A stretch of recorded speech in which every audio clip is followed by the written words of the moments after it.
Il y a des dimensions dans ton ministère, dans ta vie. Si tu veux voir une nouvelle dimension de surnaturel, il faut que tu passes à une autre dimension de sainteté. Samson avait les cheveux sanctifiés. Jean-Baptiste était sanctifié par rapport au mariage. Il ne pouvait pas se marier. Jésus de même. Quand tu vas atteindre une autre dimension d'opération dans le ministère des anges, d'opération dans le surnaturel, il y a des choses, Dieu sera plus dur avec toi qu'il était avant. Parce que tu dois quitter le saint pour entrer dans le très saint. Et les chérubins ne sont pas dans le parfait.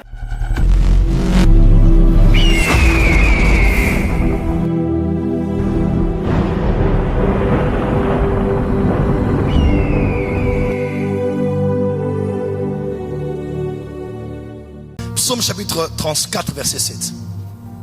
L'ange de l'Éternel campe autour de ceux qui craignent Dieu et les arrache au danger. L'ange de l'Éternel campe autour de ceux qui prient, de ceux qui jeûnent, de ceux qui chantent, de ceux qui chassent les démons. On est autour de ceux qui craignent Dieu pour les arracher du danger. Basiquement parlant, nous avons des anges qui veillent sur nous. Mais croyez-moi, les anges, il y a des catégories d'anges qui sont en mouvement, qui font le guet, qui sont en action dans un environnement où règne la pureté et la crainte de Dieu. Les anges de Dieu ne sont pas des hommes comme nous. Ce sont des êtres célestes. On les appelle aussi les saints anges de Dieu. Parce que c'est des êtres purs, exempts de toute impureté, qui vivent dans la lumière. C'est même un des grands regrets de Lucifer aujourd'hui, parce qu'il ne peut plus voir la lumière, mais il se déguise en ange de lumière. Ils vivent dans la pureté, ils vivent dans la sainteté. Il y a des dimensions dans ton ministère, dans ta vie. Si tu veux voir une nouvelle dimension de surnaturel, il faut que tu passes à une autre dimension de sainteté. Et vous le savez avec moi, dans le parvis, on se sanctifiait d'une certaine manière, mais ce n'était pas le cas pour tout le monde. C'était le parvis, c'était à ciel ouvert. Parce que dans le tabernacle, il y avait 3 lumières. Parvis, lumière du soleil. Lieu saint, lumière du chandelier. Lieu très saint, lumière de la Shekinah. Dans le parvis, il y avait 3 liquides. Dans le saint, dans le parvis, il y avait le sang. Dans le parvis, il y avait l'eau dans la cuve d'airain. Dans le lieu saint, il y avait quel liquide? Il y avait l'huile dans le chandelier.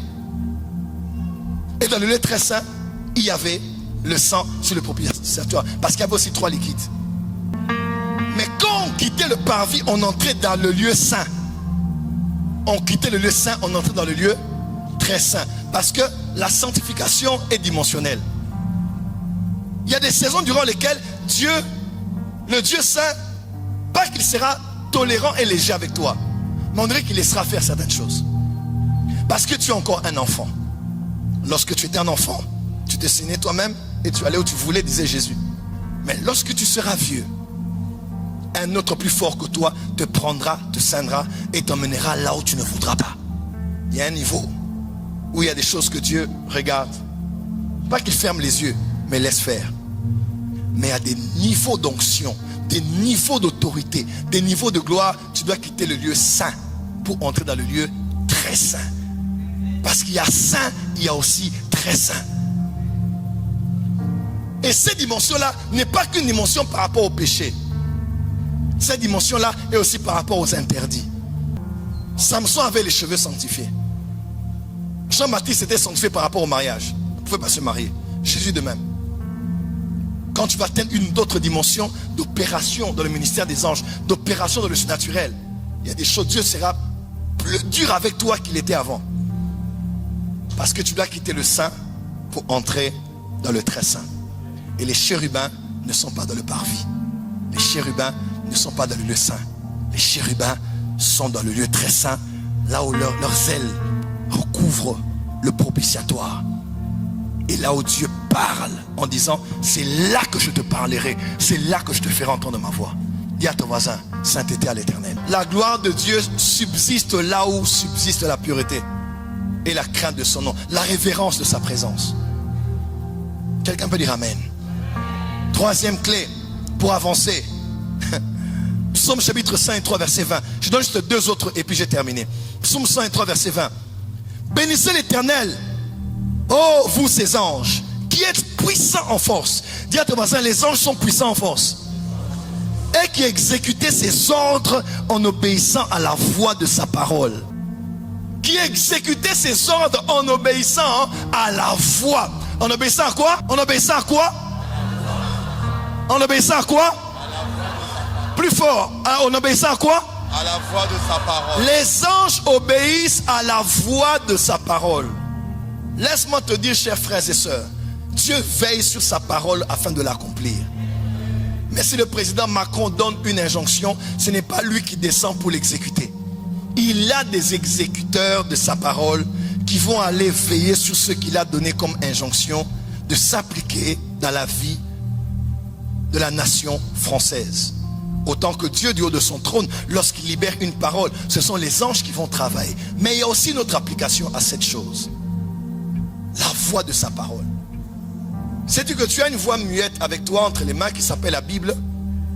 C'est le Logos, la parole écrite. Sais-tu que c'est la parole de Dieu? Mais pour que les anges soient en mouvement, ils ne sont pas en mouvement parce que tu as une Bible sur le chevet de ton lit. Les anges sont en mouvement lorsque toi, chrétien, tu prends cette parole qui est muette, tout en étant vivante, tu la places dans ta bouche. Come on. Et tu fais une voix à sa parole. Oh, tu n'as pas dit amen. Tu arrives à 3, tu entres à 3 et tu te dis, la Bible déclare dans Josué chapitre 1er, tout lieu où foulera la plante de mes pieds, Dieu me la donne en possession.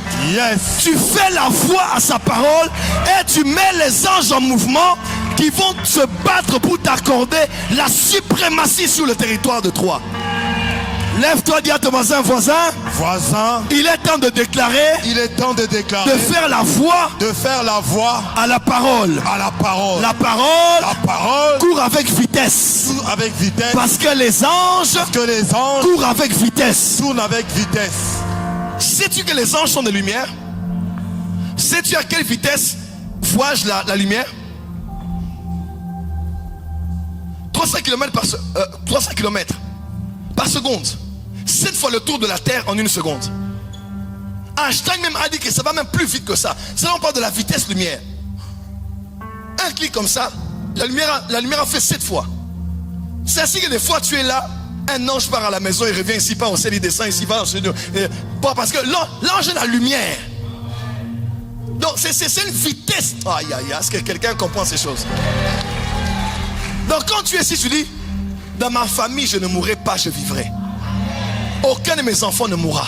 Amen. Quand tu déclares ça, tu appuies avec un verset biblique. Les anges qui accompagnent la parole, car Ésaïe 55 dit que sa parole ne tombe pas, ne descend jamais, ne rentre jamais à lui, sans avoir accompli ce pourquoi elle a été envoyée. Frère, il y a une puissance dans la déclaration de la parole.